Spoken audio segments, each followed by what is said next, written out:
বলো কইলে আর দেখা করার সুযোগ পেবা না। মোবাইল দিয়ে পান 26 তারিখ কোনো লাভ নাই। 26 তারিখ পর BMW R15 iPhone 15 পর্যন্ত কিনবো, হে খেলা দেখা করার চান্স পেবা না। 26 তারিখ বলে এবার বড় লোক হইব। হালা কয় কি মোবাইল দিয়ে তুমি কিছু টাকা ইনকাম করতে পারো কি বিদাত দিত না। হালা দেখি ফকির মোবাইলে এমবিও নাই, পকেটে তো টাকা নাই। যা সেমিস্টারে কাম করুন কেমনে? এই ভাই কারণ বাতাইম ভাই আমার 50 টাকা দেন তো। আমাদের তো কোনো টাকা নেই, খালি একটা বিড়ি আছে। কি করবা? এই যে হেমিস্টারে কাম করুন। হামেস্টার হামেস্টার হেমিস্টার হামেস্টার মানে কি? এটা ওই যে সাফে ও ওই প্রতিবন্ধী কাম তুমি? এ প্রতিবন্ধী না, টাকা পাওয়া যায় 26 তারিখ টাকা পাবো। আচ্ছা ছোট ভাই তুমি এলিগা তোমার একটা আপডেট আছে, এলিগা তোমার দিলাম। এই বিড়িটা আছে তাই তুমি টাকা দিবা, এটা দিন করো। এমবিটা তো বলে দিলাম, মহন হেমিস্টারে কাম করে আলো।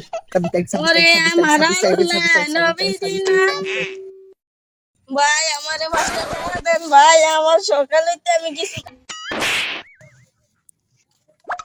ভাই আপনার দ্বারা আমি 5টা টাকা চাইছি। বেটা তুই আমার কাজে ভাই আপনার কি কাজ ছিল? দেওস না, হেমিস্টারে কাজ করতাছি। ভাই হ্যামস্টার দাবার কি? হেমিস্টার টাকা 26 তারিখ টাকা দিব হেমিস্টারে কাজ করলে, আর 1,50,000,000 দিব। আমার কাছে আছে 180 মিলিয়ন। এবার তো বড় লোক হমুই আমি। আমার টাকা চাবি না, কয় টাকা চাবি? ঠিক আছে তুই ফকিরে বেডা আমি তো পুরি মাসে তো বল মাছ মানে না। বেটা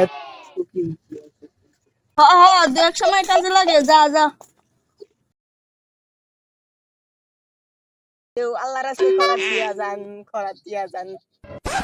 কি রে তুই এই না 26 তারিখ বড় লোক হবি তাহলে ফকিরে লেগে আমি ভাই হেমিস্টারে টাকা দেয় না, হেমিস্টারে 10 মিলিয়ন একটা দিছে। ভালো করে ওঠে বেশি করে ভাই টিফিন কেমনে টাকা ভাই তো হেরান হয়ে গেছে। তোর দলন বলি বলি এত প্রতিবন্ধী জানো তো কেমনে ভাই টিপতে সবচেয়ে ভালো করে ভাই টাকা দিবেন না? বড় লোক যাবি তো টাকা দেন কি? কিরে ছোট ভাই তোর এমন অবস্থা কেন?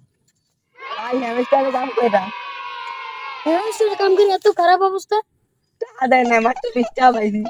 এলিগাই কইছি বড় কথা শুনতে। এই যে এমন যদি রাজার মতন বয়া বয়া যদি না খাইতি, যদি একটা পরিশ্রম করতি তাহলে অনেক কামে লাগতো। এই যে কি আরছস এই এক সপ্তাহ উদা হাতটারে ব্যথা করছে, এই যে প্রতিবন্ধী তখন আচ্ছা ঠিক আছে চিন্তা করিস না, তুই না আমার লাগে চল, তুই আমার বাসা থাকবি এই কদিন। আমি তোর ডাক্তারের মতো দেখায় ঠিক করুম আর তোর একটা ভালো একটা কাজ ধরাই দিই।